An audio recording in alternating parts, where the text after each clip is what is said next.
Welcome back to the vlog. Welcome back to social studies. Day 2 this week. Let's finish up strong.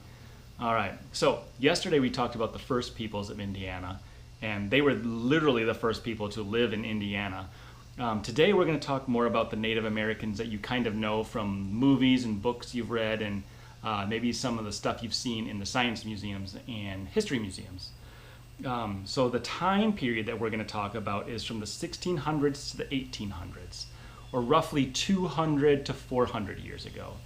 So remember, the first peoples were thousands of years. This is just 400 to 200 years ago. And so the people that lived in Indiana between 400 and 200 years ago, there were 5 main groups. The Miami was a large Native American group. The Patawami, the Shawnee, the Lenape, and the Kickapoo were 5 of the biggest Native American tribes to live in the area. And so I'm just going to briefly explain each one. First I want to show you the map kind of here. I'm going to try to turn it so you can see. Let's see here. So here is the map of where they lived. You can see the Pawnee kind of live up top, the Miami are in the middle, the Kickapoos on the side, the Shawnee are in a couple different places, and then the Lenape are right kind of here. Mostly where we live was the Shawnee. So they kind of break it down. If you want to get a better look at that, in your social studies book on page 36, you can get a really good view of where they lived. So first I want to talk about the Miami. So all of these tribes had different clans in them, and a clan is just kind of like a little group within the group.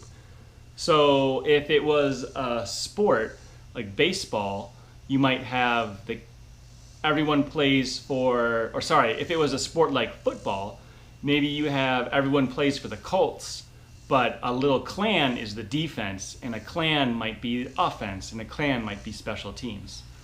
So a clan is just a small part of the big group. And they had a lot of clans. The Miami had a few clans within their big group called the Miami.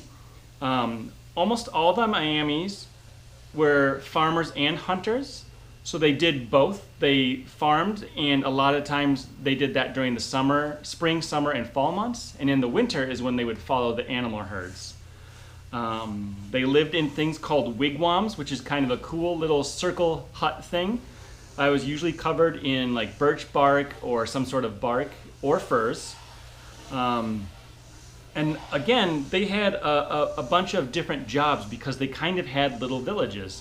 They had councils that decided different things. They had village leaders or chiefs. They had religious leaders or shamans, and they had healers. They also had farmers and gatherers, were just some of the different jobs they had. The next group I want to talk about is the Patawami. The Patawami actually moved to Indiana. They kind of came from Michigan and Wisconsin. They were big farmers because they were up in the northern part of Indiana, and they did farming most of the year. Again, they made wigwams, but they also made a cool thing called a longhouse. And a longhouse was made of posts and bark, and it could hold up to 7 families in a house. Not quite as big as houses today. There's a little bit more tight on the inside, but still, it was a very big structure. Next is the Lenape. So unlike the Lenape, the Lenape kind of were forced into Indiana. So they came from the East Coast, and they came from the East Coast because Europeans had started moving in and settling and taking the land of the native peoples. So they moved west or towards Indiana from the East Coast to find lands to live in. They had large villages, again, up to 200 people would live in a village. And they used wigwams again, which is kind of a cool hut, and all those tools that we find today. One cool fact that I think from the Lenape is that the chief was chosen by the women. So girl power, go girls. Next we have the Shawnee. The Shawnee, just like the Lenape, were forced to move to Indiana from the east. Europeans were again taking their land, so they moved to the east. Unlike the Lenape, the title of chief was usually passed down from father to son. So the women didn't get to choose, but it's still pretty cool. The Shawnee were actually made up of 6 tribes, or 6 clans, and the 6 clans are the turkey, the turtle, the rounded feet, horse, raccoon, and rabbit. And their most important celebrations focused on food and farming, so they too were farmers. The Kickapoo were one of the smaller, not stronger, Native American groups to live in Indiana. And when all the bigger tribes like the Shawnee and the Lenape and Patawami started moving into town, they kind of got crowded out a little bit. And so they had to fight really hard to keep their cultures or the way they do life alive. So that was a really big struggle for them. Again, they lived in wigwams just like everyone else.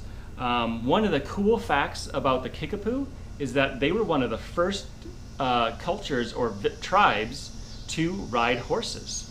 The horses were brought over by the Spanish in like the 1500s, I think. And then some of them would escape, the horses would escape and roam free, and the Kickapoo would catch the horses and learn to ride them. So those are the 5 biggest tribes. There was many other smaller tribes that lived within Indiana, but these were the 5 biggest, and all their different clans or little subgroups.